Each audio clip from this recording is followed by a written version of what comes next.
घर में शांति थी, लेकिन उस शांति के भीतर तूफान पल रहा था। दुर्गा देवी माँ दुर्गा की पूजा की तैयारियों में व्यस्त थीं। चारों तरफ दीपों की लौ और फूलों की खुशबू फैली हुई थी। सबके चेहरों पर भक्ति का तेज था, पर किसी को नहीं पता था कि इसी घर की दीवारों के पीछे एक काली साजिश जन्म ले चुकी है।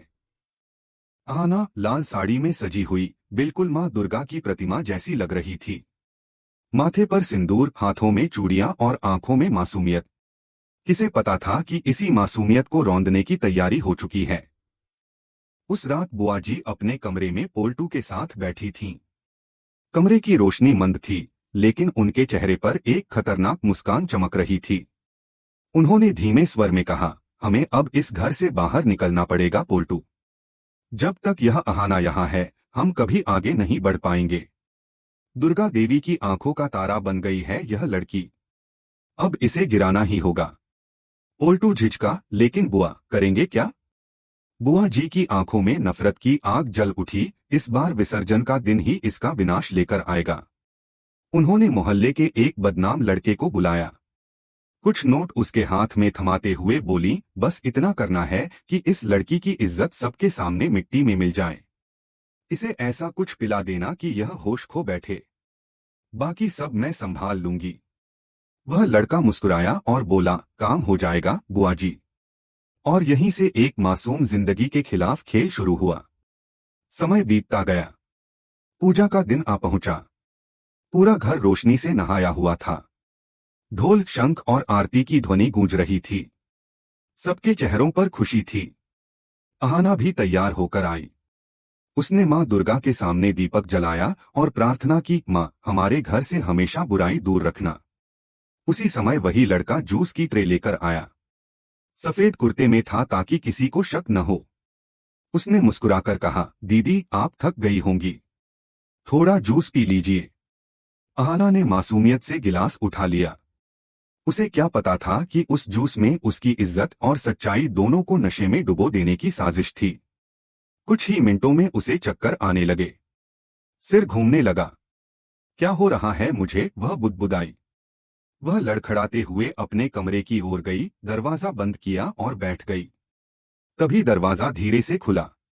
वही लड़का अंदर आया। उसकी आंखों में हवस की चमक थी। वह बोला, क्या हुआ दीदी, डर क्यों रही हैं? अहाना ने कांपती आवाज में कहा, तुम यहाँ क्या कर रहे हो? बाहर निकलो। वह हंसा, इतनी सुंदर हो, थोड़ा मजा क्यों न लिया जाए? अहाना ने पास रखा दिया उठाया और उसकी ओर फेंका, बाहर निकल जाओ वरना चिल्ला दूंगी।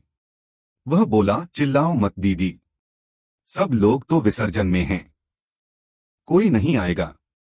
अहाना डर के मारे पीछे हटने लगी, पर उसका शरीर कमजोर पड़ चुका था। सिर घूम रहा था, आंखें भारी थीं। वह गिर पड़ी।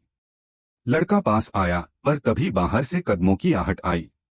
वह घबरा गया और दरवाजे से भाग गया।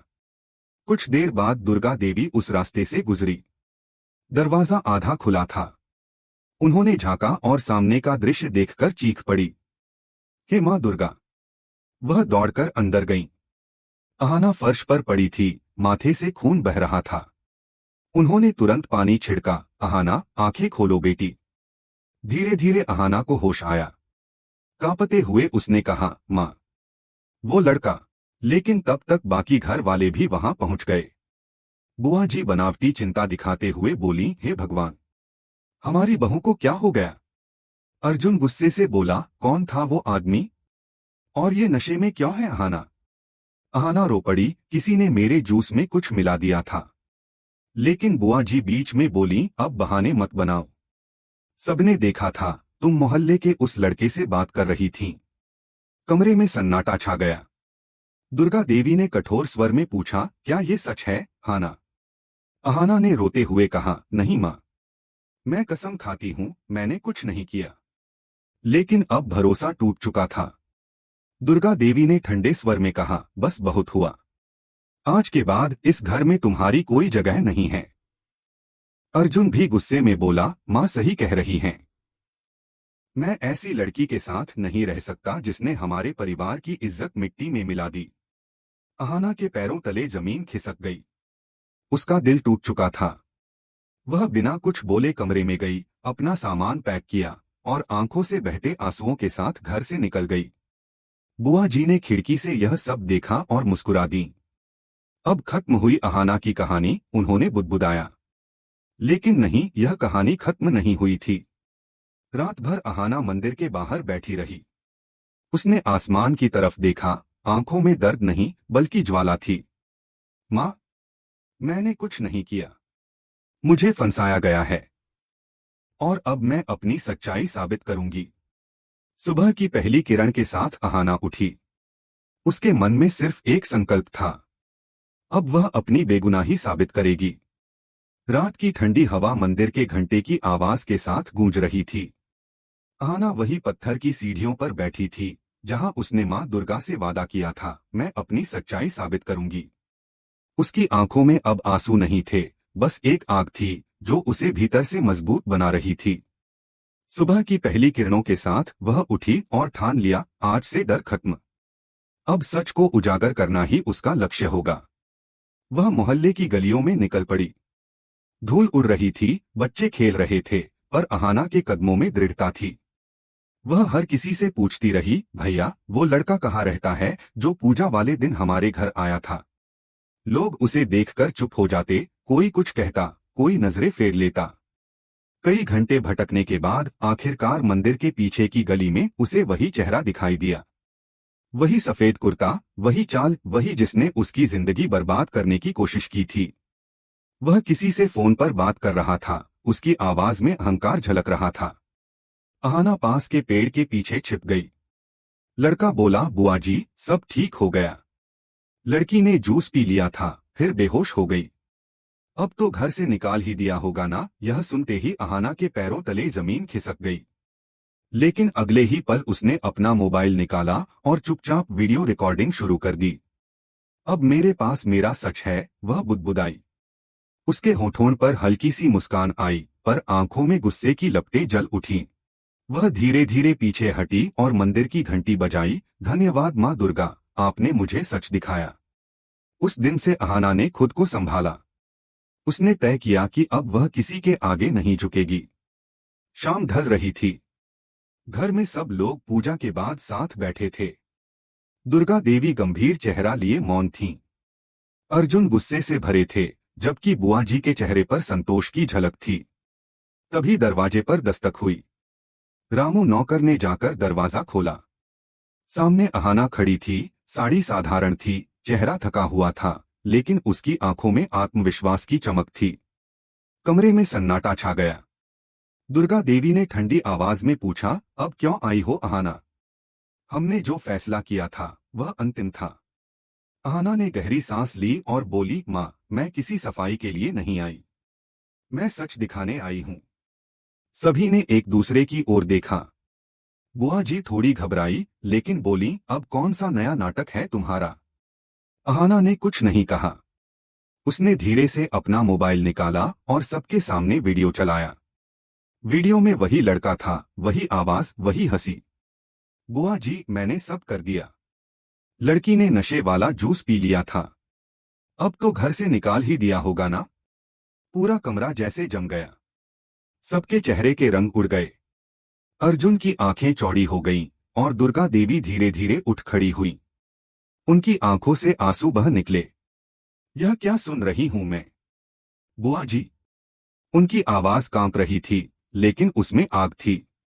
बुआ जी हकलाते हुए बोली, भाभी जी, मैं, वो तो मजाक था। दुर्गा देवी ने बीच में ही टोक दिया, मजाक? यह मजाक है? एक औरत की इज्जत से खेलना तुम्हारे लिए मजाक है? कमरे में गूंज उठी उनकी आवाज।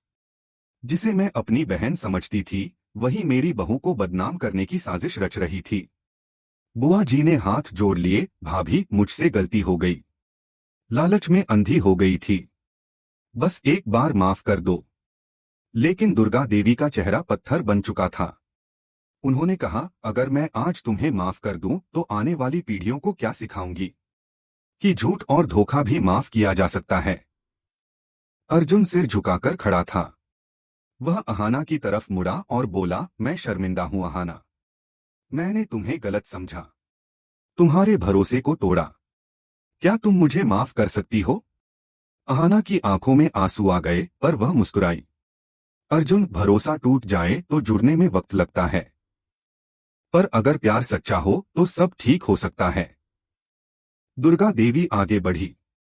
उन्होंने अहाना का हाथ थामा और कहा, आज तुमने न सिर्फ अपनी सच्चाई साबित की है, बल्कि इस घर की इज्जत भी बचाई है। आज मैं तुम पर गर्व महसूस करती हूँ, बेटी। कमरे में सबकी आंखें नम थीं। रामू बोला, माँ जी, मैंने पहले ही कहा था कि अहाना भाभी निर्दोष हैं।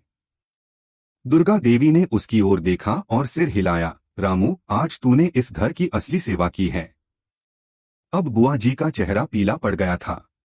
दुर्गा देवी ने कहा, पिसीमोनी, आज से तुम्हारे लिए इस घर में कोई जगह नहीं है। तुमने रिश्तों को जहर से भर दिया। अब जाओ, इस घर की चौखट तुम्हारे झूठ को और नहीं झेलेगी। बुआ जी ने रोते हुए कहा, भाभी, मुझे मत निकालो। लेकिन दुर्गा देवी ने दरवाजा दिखा दिया। बुआ जी और पोल्टू सिर झुकाकर बाहर निकल गए।